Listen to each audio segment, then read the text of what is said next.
up, and welcome back to Interpreting the Stars, where today we're talking about a 2001 romantic comedy. It's called Kate and Leopold, starring Hugh Jackman and Meg Ryan. This James Mangold film is one of the romantic comedies that I've always had an affinity for, but I haven't seen it in several years, so I wanted to see if my nostalgia for it was appropriate, or in reality it's just a farrago of random crap like a lot of romantic comedies are these days. Let's get cracking. This review is brought to you by the word of the day, farrago, a confused mixture, aka hodgepodge. Kate and Leopold is a romance film told out of time when the Duke of Albany, Leopold, is taken from his time in the 19th century and dropped into the early 21st century, where he meets Kate, a woman in marketing research who he begins to immediately fall for. Are you suggesting gentlemen lay hold of canine bowel movements? I'm suggesting you pick the poop up.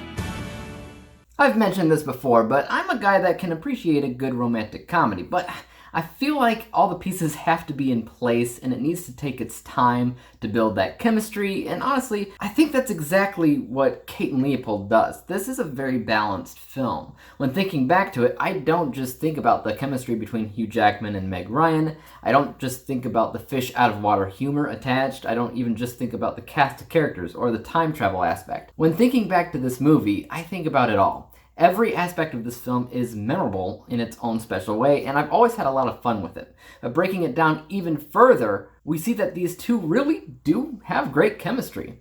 I want to say that's all due to Meg Ryan, who is just America's sweetheart at this point in time and has just great chemistry with everybody who she plays along with. But you know what? Hugh Jackman is amazing in this movie too, and funny, and charming, which is always a really, really nice surprise to see when he does something light. This was like a year after he first showed up as Wolverine, and I think that was the first role I ever saw him in, and the contrast is nearly unrecognizable. The rest of the cast is also really great. You got another X-Men actor here from X-Men Origins, and that's Liev Schreiber, who is also really, really funny in the movie, and Breckin Meyer, of course, very, very funny. And you believe everybody's chemistry together. The time travel aspect, it's not in your face. It mostly just serves as a secondary thing. It serves as the foundation of the story itself and provides the characters with an end goal of sorts. But it's mostly an excuse just for the movie to happen, because you're not thinking about time travel here. You're thinking about these two people and their chemistry. You're thinking about how warm and charming it is at times while also being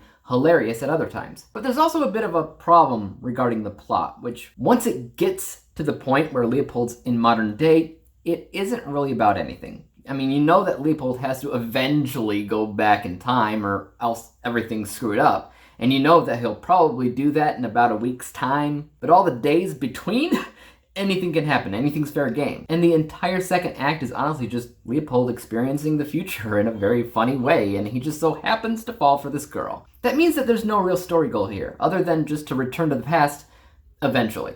But that's not really on anybody's mind throughout the movie. It's not really bugging anybody. Maybe the Stewart character.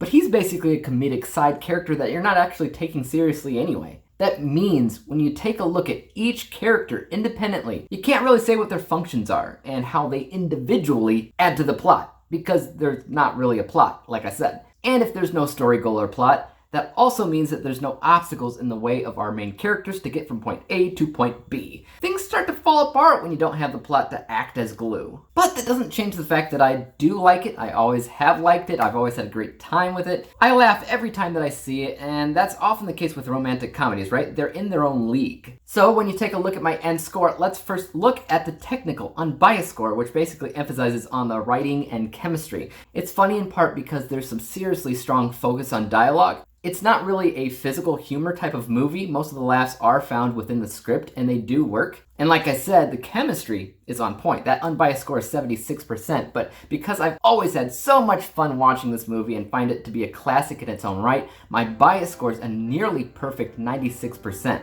Averaging out the two scores would come to the final score of 86%. 86 out of 100 possible stars, granting Kate and Leopold with a letter grade of B+. If you haven't seen it, go ahead and check it out. As of this review, you can now watch it on Netflix. I don't know how long it'll be on there or what, but go ahead, check it out, and tell me what you thought of it. And as for YouTube, you know what to do. Hit the subscribe button if you like this review, because there's more like it coming out, and hit the thumbs up button, because that always helps out my channel.